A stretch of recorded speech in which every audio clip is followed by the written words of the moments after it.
राधे राधे। ओम नमो श्री भगवते वासुदेवाय। गुरु कृपा हि केवलम। श्री श्री गुरुदेवेर श्रीचरणेर कृपार आश्रय निये आज श्रीमद् भगवद गीता साधक सञ्जीवनी अध्याय 7 21 नम्बर श्लोकटी व्याख्या सह पढ़े शोनाচ্ছি। श्री श्री गुरुदेवेर श्रीचरणेर कृपार आश्रय निये। जय राधा वल्लभ श्री हरिवंश।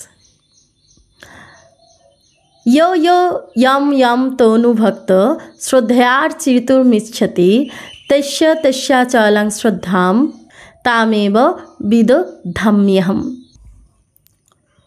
अर्थात भक्त जे जे देवतार पुजो करते इच्छुक आमी सेई देवतार प्रति तार भक्ति अचला करे दी। मानुष जे जे देवतार भक्त हुए श्रद्धा सहकारे भजन पूजन करते चाय सेई मानुषेर श्रद्धा सेई सब देवतादेर प्रति आमी अचला दृढ़ करे दी। तारा अन्यते आसक्त ना हये आमातेई आसक्त होक एइरूप आमी करी ना। यदिओ देवतार शरणागत हवाय तादेर कल्याण हय ना तबुओ आमी तादेर चित्त ओई देवतादेर प्रति निविष्ट करी। आर आमार प्रति जादेर श्रद्धा प्रेम थाके जारा निज कल्याण चाय तादेर श्रद्धा आमी आमातेई दृढ़ करे राखी। कारण आमी प्राणी मात्रे सुहृद सुहृदम सर्वभूतानाम। एखाने प्रश्न है जे आपनी सकलेर श्रद्धा आपनाते केन दृढ़ करे देन ना। ताते जेन भगवान बोलछेन जे आमी सबार श्रद्धा आमार प्रति दृढ़ करी जदि ता मनुष्य जन्मेर स्वाधीनता सार्थकता कोथाय थाके। आर एते आमार स्वार्थपरताय प्रमाणित हय। मानुषके आमार प्रति आग्रह करानो एमन किछु बड़ो नय। कारण এই পৃথিবীতে সমস্ত স্বার্থপর জীবের এটাই হলো স্বাভাবিক ব্যবহার।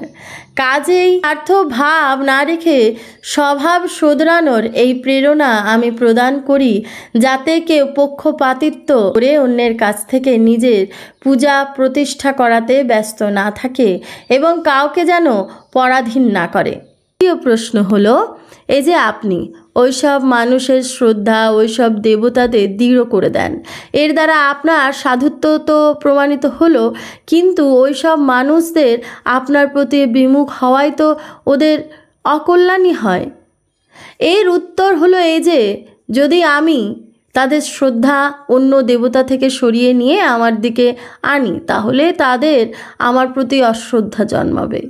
কিন্তু তা না করে যদি আমি তাদের স্বাধীনতা দিই তবে তাদের মধ্যে যারা কিছুটা বিবেকবোধ সম্পন্ন তারা আমার এই ব্যবহারে আমার প্রতি আকৃষ্ট হবে।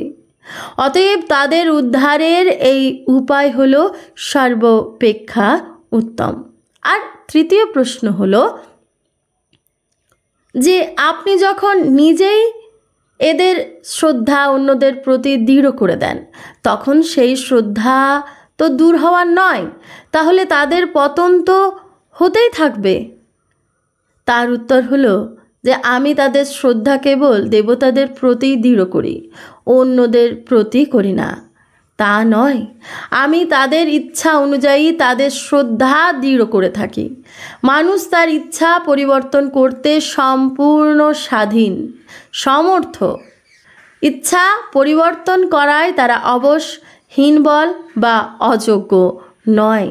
ইচ্ছা পরিবর্তন করাতে তারা যদি অশক্ত হবে তবে আর মনুষ্য জন্মের সার্থকতা কি? আর আমার দ্বারা তাদের ইচ্ছা অর্থাৎ কামনা পরিত্যাগ করার নির্দেশ দেওয়া সঙ্গত হয় না। জহি শত্রুং মহাবাহ কামরূপং দুরাসদম। প্রায়শই মানুষ অন্য ব্যক্তিদের নিজের দিকে টানতে চায়, নিজের শিষ্য বা দাস করতে চায়, নিজ সম্প্রদায়ের মধ্যে আনতে চায়, নিজেকে অন্যের কাছে শ্রদ্ধার্হ করে তুলতে চায় যাতে তাকে সকলে পূজা করে শ্রদ্ধা ও সম্মান করে তার কথা শোনে। কিন্তু ভগবান সবার নিয়ন্তা হলেও তিনি কাউকেও তার অধীনে রাখেন না। ইয়ো ইয়ঃ यम यम শব্দটি ব্যবহৃত হয়েছে, তেমনি অষ্টম অধ্যায়ের ষষ্ঠ শ্লোকে यम यम ব্যাপী স্মরণম ভাবম উদ্ধৃত হয়েছে। দুবার यत শব্দের অর্থাৎ য় য় यम यम এবং यम यम শব্দগুলির প্রয়োগ করার তাৎপর্য হলো এই যে মানুষ যেমন উপাসনা করতে স্বাধীন, অর্থাৎ দেবতাদের ভজনা করুক বা আমার ভজনা করুক, এতে সে স্বাধীন, তেমনি মৃত্যুকালেও স্মরণ করাতে মানুষ পুরোপুরি স্বাধীন, অর্থাৎ আমাকে স্মরণ করুক বা অন্য কাউকেও, এতেও স্বাধীন। রাধে রাধে, জয় রাধা বল্লভ শ্রী হরিবংশ। ওম শান্তি শান্তি শান্তি।